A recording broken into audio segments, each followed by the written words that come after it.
Hello guys, welcome to my channel. मित्रांनो, आज आम्ही खेतवाडीला गणपती पाहण्यासाठी जात आहोत. सो त्यासाठी ॲक्च्युली भायखळ्यावरून पण जवळ आहे आणि सँडल्स रोडपासूनही अगदी वॉकेबलच आहे. सो आम्ही सँडल्सला उतरून बाहेर आलेलो आहोत. तर बाहेर येताच आम्हाला डोंगरीचा राजा दिसला आणि डोंगरीच्या राजाचं दर्शन घेत आहोत. अतिशय भव्य अशी मूर्ती होती आणि आरतीचा वेळ होता, आरती चालू होती. सो तसंच आम्ही दर्शन घेतलं. त्या मूर्तीचं वैशिष्ट्य म्हणजे अतिशय भव्य अशी मूर्ती होती. डेकोरेशनही छान होतं. अगदी खूप मोठी मूर्ती होती, खूप छान मूर्ती होती. छान वाटलं दर्शन घेऊन. सो मित्रांनो, त्याच्यानंतर आम्ही बाहेर आलो आणि तिथून आम्ही खेतवाडीला पोहोचलो. खेतवाडीच्या बाप्पाचं वैशिष्ट्य हे होतं की ती मूर्ती तब्बल 35 फुटाची होती. होय मित्रांनो, तब्बल 35 फूट म्हणजे जवळजवळ 3 मजली बिल्डिंग असते तेवढी बाप्पाची हाईट. अशी भव्य अशी मूर्ती पाहण्यासाठी मी आज जात आहोत. हा त्याचा शो आहे. पहला पार्श्ववाड़ा सार्वजनिक गणेशोत्सव मंडल यहाँ आए हुए सभी गणेश भक्तों का हार्दिक स्वागत करता है। ये कथा एक मनोरंजन है। ये कथा पौराणिक ग्रंथों पर आधारित है। जब दानवों ने तपस्या करके महादेव को प्रसन्न कर लिया था और अमरत्व का वरदान प्राप्त किया था, उसी समय महादेव तपस्या के लिए वन में चले गए और तपस्या में लीन हो गए।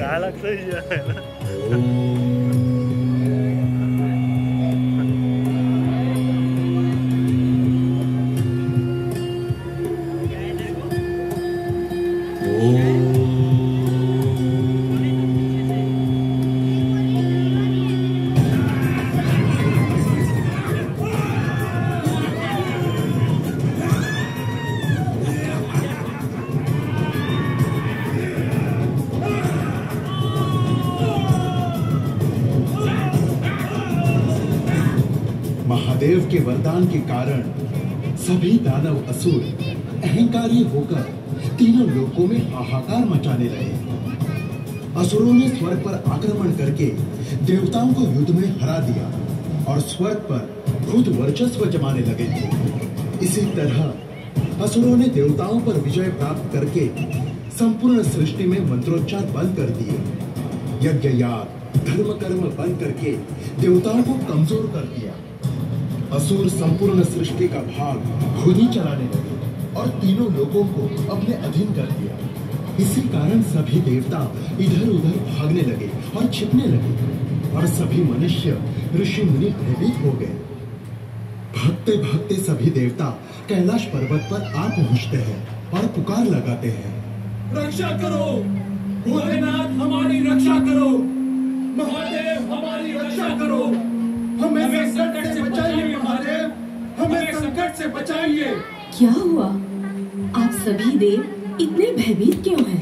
क्या हुआ मुझे बताइए। प्रणाम पार्वती माते। महादेव कहाँ है माते? प्रभु कैलाश पर नहीं है, वे तपस्या के लिए वन में चले गए हैं। आपकी समस्या मुझे बताइए। हमारी रक्षा करो माते, हमारी रक्षा करो, इस संकट से हमें बचाइए माते। महादेव ने असुरों को अमरत्व का वरदान दिया है। इससे सभी असुर अहंकारी होकर संपूर्ण सृष्टि का नाश करके हाहाकार मचा रहे हैं। असुर देवताओं को प्रभावित करके संपूर्ण सृष्टि पर राज कर रहे हैं। देवता, आप सब भयभीत ना हो। असुरों से तुम सभी की रक्षा मैं करूंगी। तुम चिंता मत करो, मैं उन असुरों को समझाती हूँ। धन्यवाद माते, सभी देवों का आपको प्रणाम माते। इस प्रकार पार्वती माता असुरों को समझाने जाती है।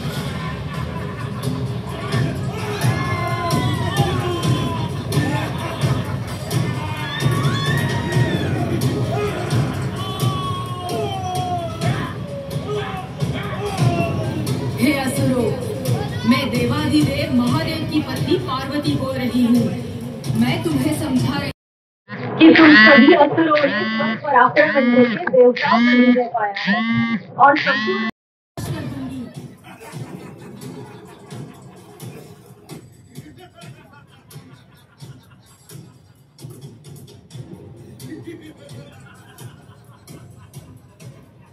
क्रोधित होकर पार्वती माता महाकाली का अवतार ले लेती है। महाकाली असुरों का नाश करते हुए वे सभी असुरों का खून प्राशन करती है। असुरों का नाश करते करते महाकाली का क्रोध इतना बढ़ जाता है कि उनका रुद्र अवतार देखकर सभी देव दानव भागने लगते हैं। संपूर्ण सृष्टि कांपने लगती है, धरती हिलने लगती है, संपूर्ण सृष्टि का संतुलन बिगड़ने लगता है। इससे महादेव की तपस्या भंग होकर महादेव तपस्या से जाग जाते हैं और महादेव देखते हैं कि पार्वती ने महाकाली का अवतार लिया है और वे अति क्रोधी दिखाई देती है।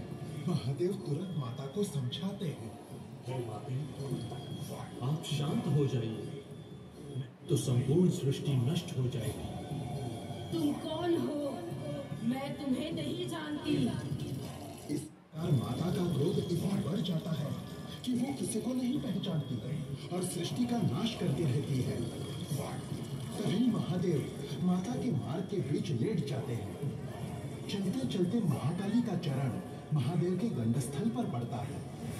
माता नीचे देखती है कि उनका पांव प्रभु के गंडस्थल पर है और तुरंत माता की जीभा बाहर आती है और पार्वती माता का क्रोध शांत हो जाता है।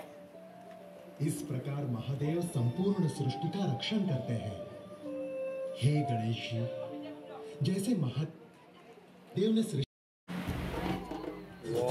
मित्रांनो, जनरली आपण 5 फूट 10 फूट 15 फुटाचे गणपती पाहतो, पण तब्बल 35 फुटाचा गणपती मी माझ्या आयुष्यात तरी पहिल्यांदाच पाहतो। अतिशय भव्य अशी मूर्ती होती, म्हणजे एका क्षणात तुम्ही पूर्ण मूर्ती तुमच्या डोळ्यात सामावू शकत नाही, अशी भव्य दिव्य अशी मूर्ती होती। आणि हा मूर्ती पाहण्याचा योगायोग आम्हाला आलेला आहे। खूप मोठी मूर्ती होती, खूप छान मूर्ती होती। सो गाईज, हा खेतवाडीमधला आमचा पहिला बाप्पा। त्याच्यानंतर मित्रांनो आम्ही आलो दुसऱ्या लेनमध्ये। इथेही छान असं डेकोरेशन केलं होतं आणि इथल्याही बाप्पाची मूर्ती अतिशय दिव्य होती आणि खूप सुंदर अशी मूर्ती होती आणि आजूबाजूचा देखावाही खूप छान केला होता।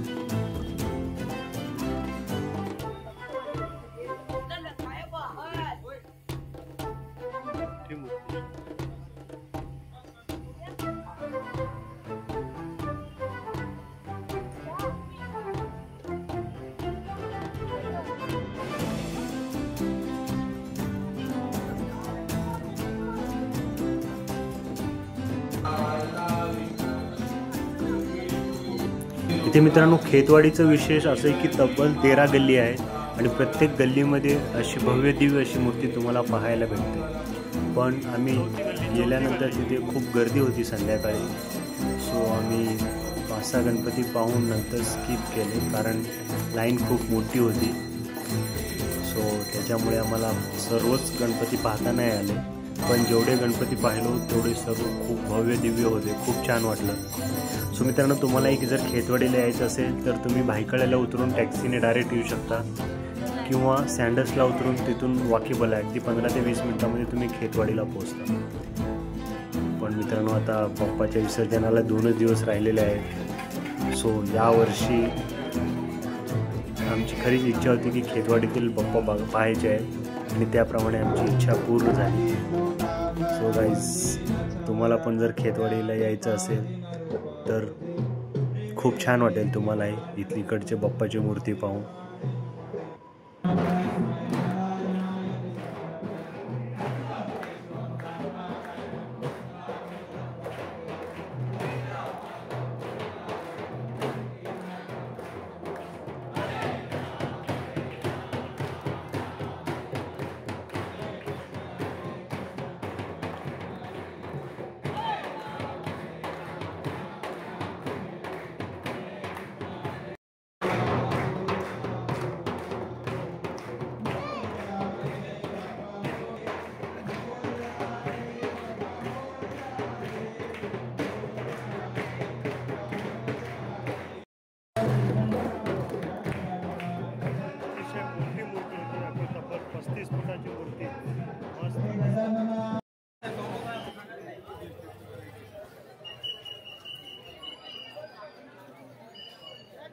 हो गया था ना।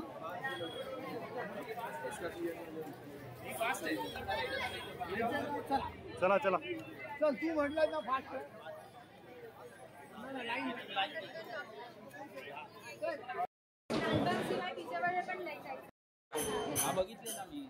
कुठे टीव्हीवर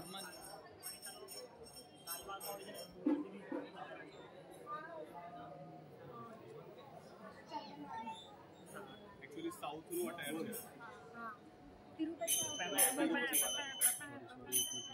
आणि दशावतारला गाड्याचं लेफ्ट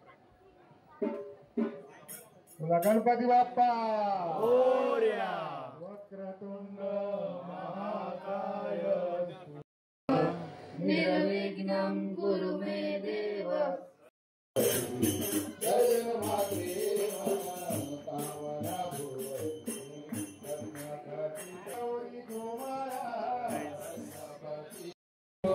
मस्त मूर्ती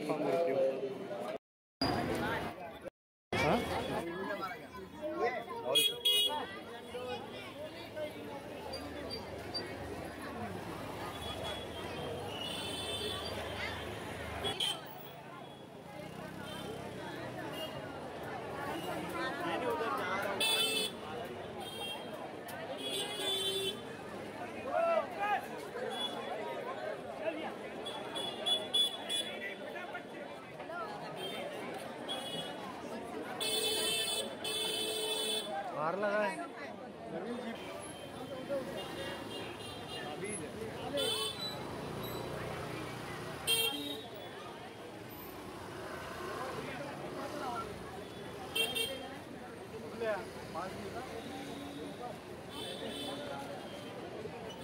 विचारतो पास